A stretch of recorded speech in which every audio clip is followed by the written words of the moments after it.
أحلى وأطعم وأسرع فطير مشلتت ممكن تدوقوه هو الفطير المشلتت بطريقة السويس رول. لو أول مرة تشوفوني أنا دكتورة سهى، أتمنى تشتركوا في القناة وتعملوا لي لايك وشير.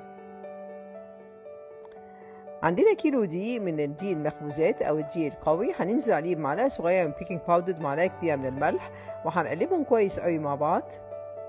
وهننزل عليهم بحوالي 600 ملي أو كوبايتين وربع من المية العادية، ونعجن كويس قوي.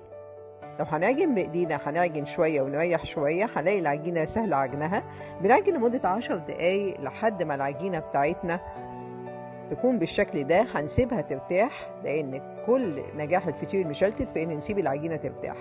كده العجينة بتاعتنا ارتاحت وبقى فيها عرق. هنبدأ نفردها على رشة من الدقيق على شكل اسطوانة بسمك حوالي نص سنتي، وهنجيب حوالي 200 جرام ل 250 جرام من الزبدة الطرية بدرجة حرارة الغرفة. هندعكها بين ايدينا عشان تبقى زي الكريمة، وهنبدأ ندهن المستطيل بتاعنا اللي سمكه حوالي نص سنتي. هندهنه كويس قوي بالزبدة بتاعتنا بحيث تغطيه كله بشكل جيد قوي. وهنبدأ من طرف العجينة نلفها لفات ضيقة جدا على شكل سويس رول، وكل ما ضاقت اللفات كل ما ترويقة الفطير بقت أكتر، لأن هتبقى طبقة من العجينة وعليها طبقة من الزبدة، وده اللي بيساعد إن الفطير يورق.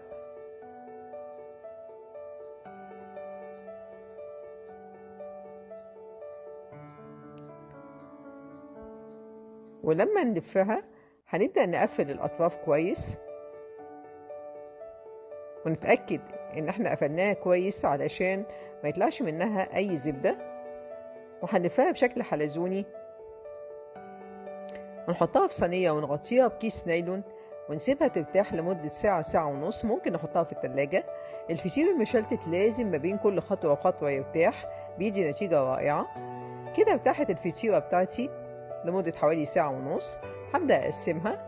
أنا هعملهم على فطيرتين، فطيرة صغيرة وفطيرة كبيرة. دهنت الصواني بدهن خفيف جدا بالزيت، وهبدأ أقسم العجينة بتاعتي تلت وتلتين،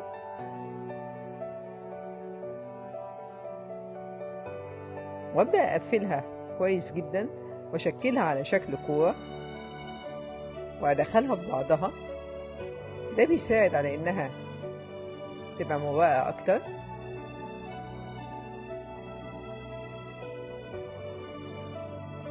ودي فطيرتي الصغيرة، وهعمل نفس الحكاية في الفطيرة الكبيرة واغطيهم هما الاتنين واسيبهم يرتاحوا لمدة ساعة او ساعة ونص. بعد ما ارتاحوا هبدأ افردهم في الصينية، هلاقيهم بيتفردوا معايا بمنتهى السهولة، وادخلهم فرن سبق تسخينه على اعلى حاجة، ما بياخدش وقت طويل. ولما تطلع هغطيها علشان الوش ما ينشفش. ودي كانت الفطيرة المشلتتة بتاعتنا بطريقة السويس رول. مش قادرة اقول لكم جميلة قد ايه، مورقة جدا. اتمنى لو عجبتكم وصفة الفطير المشلتت النهاردة تنفذوها، لانها سهلة وبسيطة وبتدي نتيجة رائعة، وهتعجب جدا كل محبي الفطير المشلتت. وبالهنا.